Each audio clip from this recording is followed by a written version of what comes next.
একটু রিফাইন করে জনগণের সামনে খুব দ্রুতই প্রেজেন্ট করা হবে, যাতে জনগণ বোঝে ইমিডিয়েটলি সরকার কি করতে যাচ্ছে। তারেক রহমান এবং সবাইকে আমরা বলেছি যে কে কার কি অ্যাফিলিয়েশন আছে সেটা আমরা দেখব না, আমরা মেরিট ভিত্তিতে সবাইকে যাচাই করব।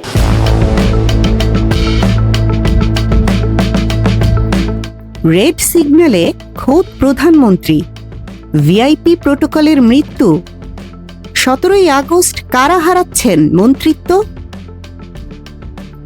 বাংলাদেশের ক্ষমতার স্নায়ুকেন্দ্র বাংলাদেশ সচিবালয়। এই সচিবালয়ের প্রতিটি করিডোর, প্রতিটি বদ্ধ দরজা ভেদ করে এখন একটাই ফিসফাস, একটাই আতঙ্ক আর একটাই কৌতূহল ঘুরে বেড়াচ্ছে। বাতাসে ভাসছে একটি নির্দিষ্ট তারিখ, 17ই আগস্ট। কি হতে যাচ্ছে এই দিনটিতে?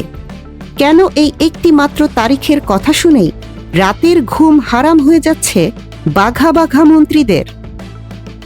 সদ্য সমাপ্ত নির্বাচনে এক বিশাল এবং ঐতিহাসিক ম্যান্ডেট নিয়ে রাষ্ট্র ক্ষমতায় বসেছেন তারেক রহমানের নেতৃত্বাধীন বিএনপি সরকার।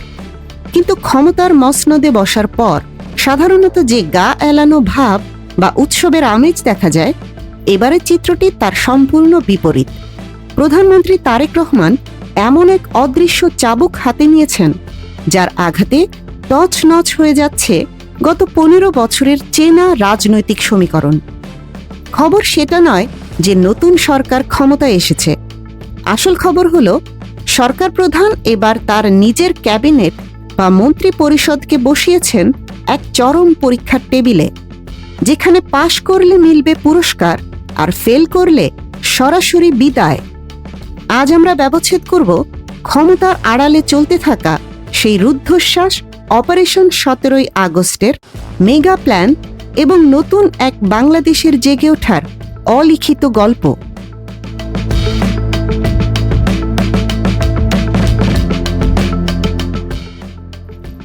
রাজনীতিতে সাধারণত মন্ত্রিত্ব পাওয়ার অর্থ হল আগামী 5 বছরের জন্য ক্ষমতার এক অলিখিত লিজ বা ইজারা পাওয়া। কিন্তু তারেক রহমান এই পুরনো ঘুণে ধরা সিস্টেমের মূলে কুঠারাঘাত করেছেন। অত্যন্ত নির্ভরযোগ্য গোপন সূত্রগুলো নিশ্চিত করছে প্রধানমন্ত্রী তার মন্ত্রিসভার প্রতিটি সদস্যের জন্য একটি অলিখিত কিন্তু চরম কঠোর সময়সীমা বেঁধে দিয়েছেন। সময়টা হলো ঠিক 180 দিন, অর্থাৎ 6 মাস। এই 6 মাসকে সচিবালয়ের ভাষায় বলা হচ্ছে সার্ভাইভাল অব দ্য ফিটেস্ট বা টিকে থাকার লড়াইয়ের মাস। কি হবে এই সময়ে? প্রধানমন্ত্রী এবং তার অত্যন্ত চৌকস উপদেষ্টাদের একটি টিম প্রতিটি মন্ত্রী ও প্রতিমন্ত্রীর কাজের দক্ষতা, ফাইলের গতি এবং জনসম্পৃক্ততার চুলচেরা মূল্যায়ন বা পারফরমেন্স রিভিউ করছেন। কারা মন্ত্রণালয়ে সময় দিচ্ছেন আর কারা ক্ষমতার দম্ভে দিন পার করছেন, তার রিয়েল টাইম ডেটা চলে যাচ্ছে সোজা সরকার প্রধানের টেবিলে। আর এই মূল্যায়নের চূড়ান্ত রেজাল্ট বা ফলাফল প্রকাশের দিন হিসেবে টার্গেট করা হয়েছে আগামী 17ই আগস্টকে। এই দিনটি নির্ধারণ করবে কার গলায় থাকবে মন্ত্রিত্বের মালা আর কে হারাবেন তার এত সাধের চেয়ার। বাংলাদেশের রাজনৈতিক ইতিহাসে নিজ দলের মন্ত্রীদের ওপর এমন হায়ার অ্যান্ড ফায়ার বা পারফরমেন্স ভিত্তিক বিদায়ের খাড়া ঝুলিয়ে দেওয়ার নজির একেবারেই বিরল। এটি মূলত পুরো ক্যাবিনেটকে একটি কর্পোরেট শৃঙ্খলার মধ্যে নিয়ে আসার মাস্টার স্ট্রোক।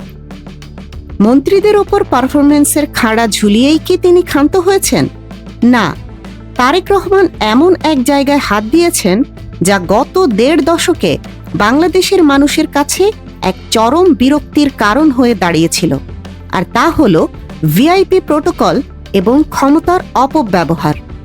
গত 15 বছরে মানুষ দেখেছে একজন সাধারণ মন্ত্রী বা আমলার গাড়ি যাওয়ার জন্য ঘন্টার পর ঘন্টা রাস্তা বন্ধ রাখা হতো।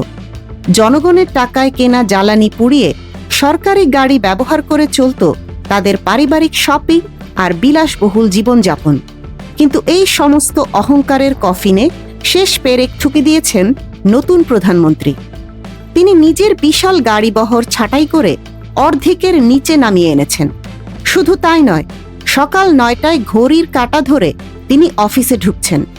সবচেয়ে বড় চমকটি হলো রাজপথে। রাস্তা বন্ধ করে মানুষকে যানজটে আটকে রেখে প্রধানমন্ত্রীর যাতায়াতের সেই রাজকীয় প্রথায় লাগাম টেনেছেন তারেক রহমান। সাধারণ মানুষের মতোই তিনি ট্রাফিক সিগন্যাল মেনে চলছেন। আর সরকার প্রধানের এই অবিশ্বাস্য সাধারণ জীবনযাপন দেখে বাধ্য হয়ে খোদ রাষ্ট্রপতিকেও দেখা গেছে ট্রাফিক সিগন্যাল মেনে চলতে। প্রধানমন্ত্রীর এই একটিমাত্র সিদ্ধান্ত পুরো মন্ত্রিপরিষদকে এক চরম অস্বস্তিকর বেকায়দায় ফেলে দিয়েছে। এখন চাইলেও কোনো মন্ত্রী রাস্তায় সাইরেন বাজিয়ে ক্ষমতার দাপট দেখাতে পারছেন না, কারণ খোদ বস যেখানে সিগন্যালে দাঁড়িয়ে থাকেন সেখানে অধীনস্থদের ওড়ার কোনো সুযোগ নেই। এবার ফিরে আসি সেই রহস্যময় 17ই আগস্টের কথায়। এই মুহূর্তে বিএনপি সরকারের মন্ত্রিসভার আকার খুব একটা বড় নয়। অনেক মন্ত্রী এবং প্রতিমন্ত্রীকে একসাথে একাধিক দপ্তরের বিশাল ভার সামলাতে হচ্ছে। এখনো কোনো উপমন্ত্রীর নাম ঘোষণা করা হয়নি, কিন্তু রাষ্ট্রযন্ত্র তো এভাবে চলতে পারে না। গুঞ্জন রয়েছে 17ই আগস্টের সেই পারফরমেন্স মূল্যায়নের পরই মন্ত্রিসভার আকার বড় করা হবে। যারা এই 180 দিনের কঠিন পরীক্ষায় পাশ করবেন তারা টিকে যাবেন এবং হয়তো নতুন দপ্তরের দায়িত্ব পাবেন। আর যারা নিজেদের কার্যকারিতা প্রমাণে ব্যর্থ হবেন, সমালোচিত হবেন, তাদের নির্দয়ভাবে সরিয়ে দেওয়া হবে। সেই শূন্যস্থান পূরণে ক্যাবিনেটে যোগ হতে পারে এক ঝাঁক নতুন, তরুণ এবং ডাইনামিক মুখ। সচিবালয়ের আনাচে কানাচে কান পাতলেই শোনা যায় মন্ত্রীদের সার্বিক চলাফেরা, তাদের আত্মীয় স্বজনের প্রভাব বিস্তার, সব কিছুর ওপর কড়া নজরদারি রাখছেন প্রধানমন্ত্রীর উপদেষ্টারা। তারেক রহমান খুব ভালো করেই জানেন, জনগণের এই বিপুল সমর্থন নিয়ে রাষ্ট্র গঠন করতে হলে শুধু জনপ্রিয়তাই যথেষ্ট নয়, দরকার নিখুঁত নজরদারি এবং চরম কঠোরতা। আর তিনি ঠিক সেই পথেই হাঁটছেন। গাড়িবহর কমানো, ট্রাফিক সিগন্যাল মানা কিংবা সরকারি জ্বালানির অপচয় রোধ, আপাতদৃষ্টিতে এগুলোকে হয়তো খুব ছোট ছোট সিদ্ধান্ত মনে হতে পারে, কিন্তু রাজনৈতিক বোদ্ধারা বলছেন ভিন্ন কথা। এই ছোট ছোট পুঁতিগুলোকে একটি সুতোয় গাঁথলেই তৈরি হবে সুশাসনের এক বিশাল মালা, যে মালায় ধীরে ধীরে ফুটে উঠছে এক নতুন, বদলে যাওয়া বাংলাদেশের প্রতিচ্ছবি। তারেক রহমান প্রমাণ করে দিচ্ছেন, তিনি এবার শুধু গতানুগতিক ক্ষমতার রাজনীতি করতে আসেননি, তিনি এসেছেন রাষ্ট্রকে মেরামত করতে। তিনি দীর্ঘদিনের প্রচলিত রাজনৈতিক ধারাকে এমন এক ঝাঁকুনি দিয়েছেন যা থেকে জন্ম নিচ্ছে জবাবদিহিতার এক নতুন সংস্কৃতি। আই হ্যাভ আ প্ল্যান বা আমার একটি পরিকল্পনা আছে, তার এই ভিশন বা স্বপ্ন এখন আর কোনো রাজনৈতিক স্লোগান নয়।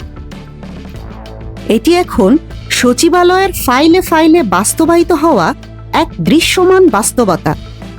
17ই আগস্টের সেই চূড়ান্ত পরীক্ষায় কোন বাঘা বাঘা মন্ত্রীদের বিদায় ঘণ্টা বাজবে, কে পাবেন নতুন দায়িত্ব, আর ট্রাফিক সিগন্যালে দাঁড়িয়ে থাকা এই নতুন বাংলাদেশের এক্সক্লুসিভ রাজনৈতিক বিশ্লেষণ জানতে চোখ রাখুন আমাদের চ্যানেলে।